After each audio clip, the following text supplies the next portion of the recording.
basic rights or whether we're going to continue to undermine them as the Republican Party has. My opponent, for example, will not support the Voting Rights Act, the John Lewis legislation, or any other legislation to support voting rights. I've already voted for it. He will not support the Women's Health Protection Act to guarantee that women have the same right they used to have before the decision overturning Roe v. Wade. And he certainly won't support workers' rights to protect unions.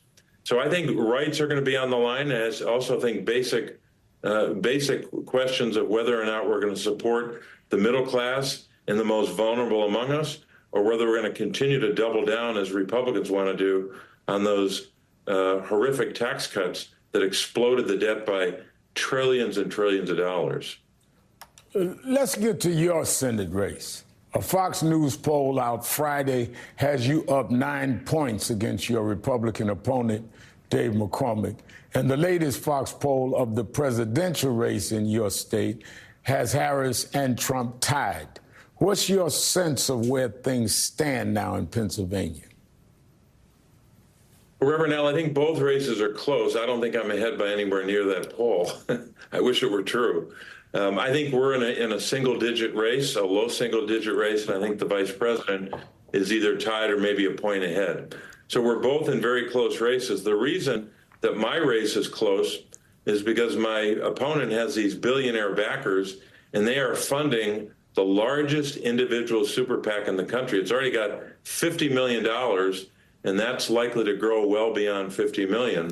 So we have to fight back against that. We've got a deadline this Monday, just a little more than 24 hours away. So if you're with us and you want to help us fight back against these billionaires who are trying to buy this election, I hope folks will go to bobcasey.com and contribute, because we're being outspent badly by these billionaires. Now, last week I was in Philadelphia in my capacity as head of National Action Network as part of a bus tour to encourage young black people to turn out and vote, regardless of who they choose. We'll be making similar stops in states like Wisconsin and North Carolina. Some polling suggests black support for the Democratic ticket is lagging slightly behind what it was in 2020. And our new NBC News poll out today shows Latino support for Democrats has also softened. How do you make sure these communities turn out and vote for you and Vice President Kamala Harris in Pennsylvania? Well, I think this is true of every Democratic candidate, but I'll just talk about my race. I've got to earn every vote, and that means making sure that voters across our state who might be black voters or Latino voters know my record of working to cap at the cost of insulin for seniors and wanting to grow that cap so that everybody has that cap. Young people and folks who aren't yet seniors will also have that cap. They will never have that cap on insulin if the other side wins. My opponent wants to repeal the law. I've also got to earn their vote when it comes to supporting civil rights legislation, voting rights legislation, protecting women's rights and workers' rights.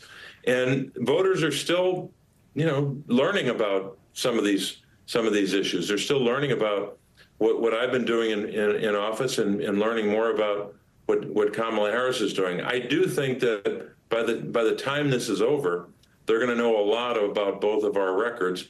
And by that time, we will have earned their vote. But we've got to continue to talk about basic issues that affect their lives and not just assume that people are going to show up. We've got to work to earn their vote.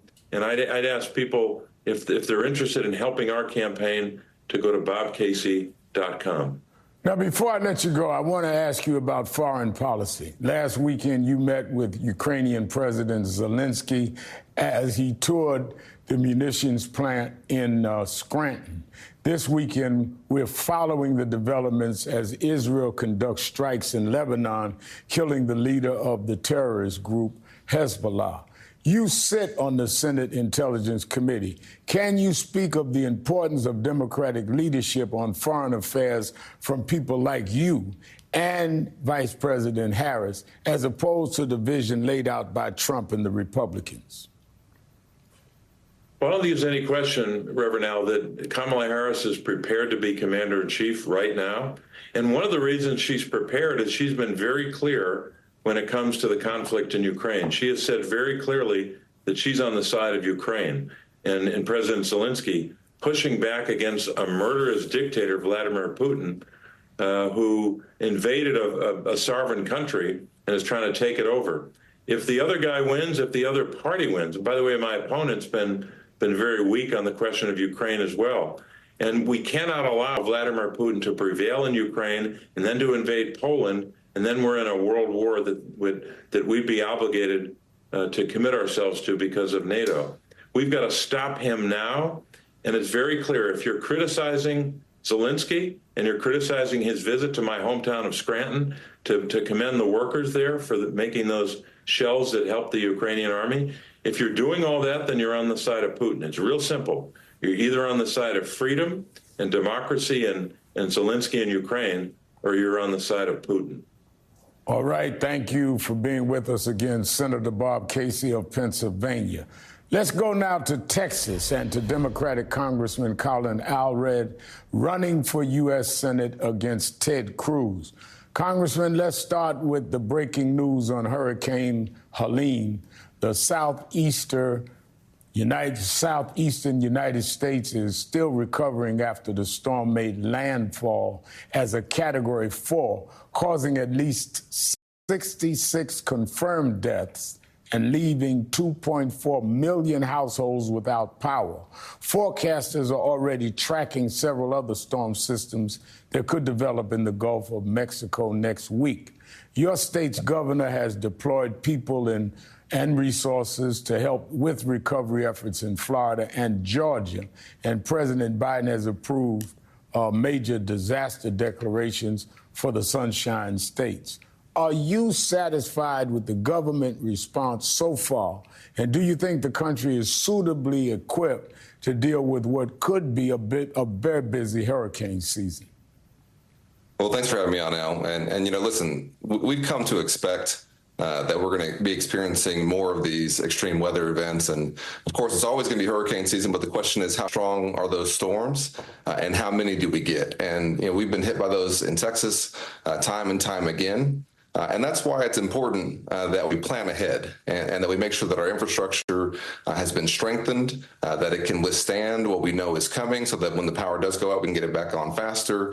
And that's also why it's important that when you look at critical legislation that comes up in the Congress, like the bipartisan infrastructure bill, which I supported and my opponent Ted Cruz voted against, well, there's funding in there to prepare us for these kinds of disasters. But we have not, I think, fully funded FEMA and our disaster response efforts. I think we can do better on that because we have to understand, we know this is coming.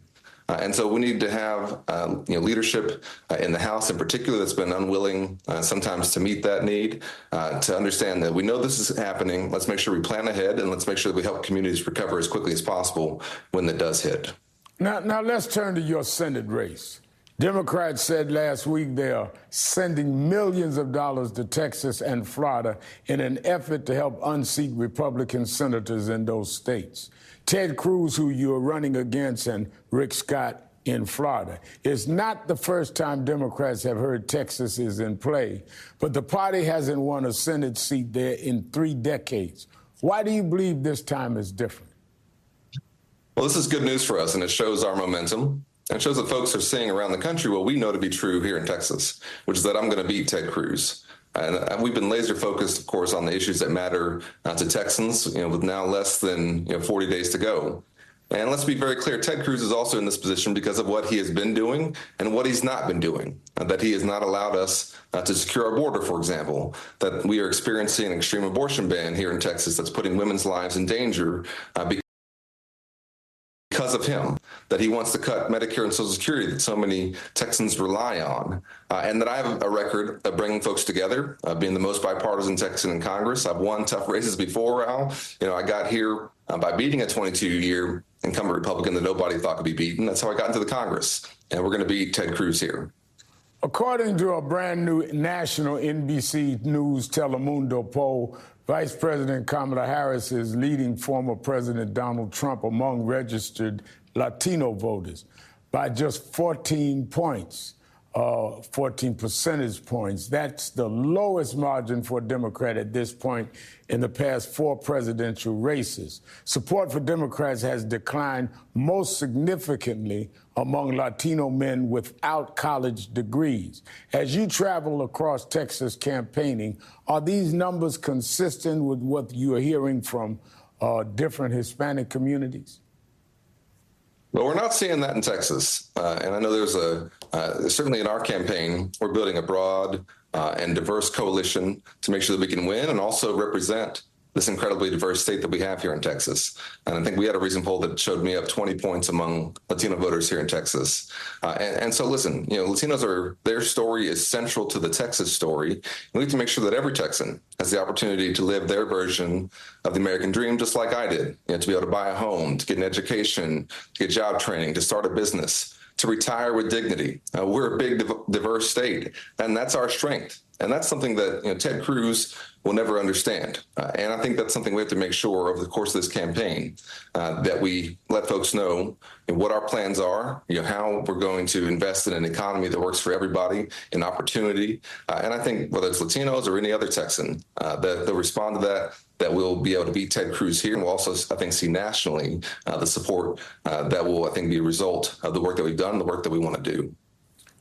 Vice President Kamala Harris visited the southern border on Friday for the first time as presidential candidate and used the trip to push back against former President Donald Trump's criticism of the Biden administration on immigration, highlighting how Trump was the one who tanked the bipartisan border bill. The Harris campaign has also noted that she will propose tighter asylum restrictions than even President Biden.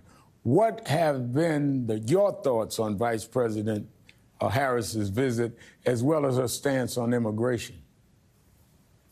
Well, my family's from the U.S.-Mexico border, from Brownsville, Texas, the very tip of Texas. My grandfather was a customs officer there, and that's where I spent a lot of my childhood. And so this is personal to me, and I've been frustrated at times with both parties about how we've not put the investment in solving this issue, but also in supporting our border communities that bear the brunt of a broken immigration system. And that's fundamentally what it is. But let's also talk about how we got here, because there are folks like Ted Cruz who's had 12 years to try and enact meaningful reform to fix our broken immigration system, to help us secure our border. But every time a bipartisan effort comes up, which is the one that Vice President Harris is referencing, he takes it down. And that's not leadership, and certainly I think not what Texans expect. It's not enough to just point out problems. What we have to do is talk about the solutions.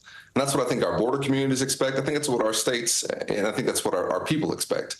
And so I agree that we need to pick up the bipartisan border bill that was in the Senate and pass that. And I'll certainly do that when I'm in the Senate. We also have to fix our broken immigration system to make it better fit the needs of our economy. And then also, in the longer term, address the drivers of some of this long-term migration by helping to stabilize some of the countries where these folks are fleeing.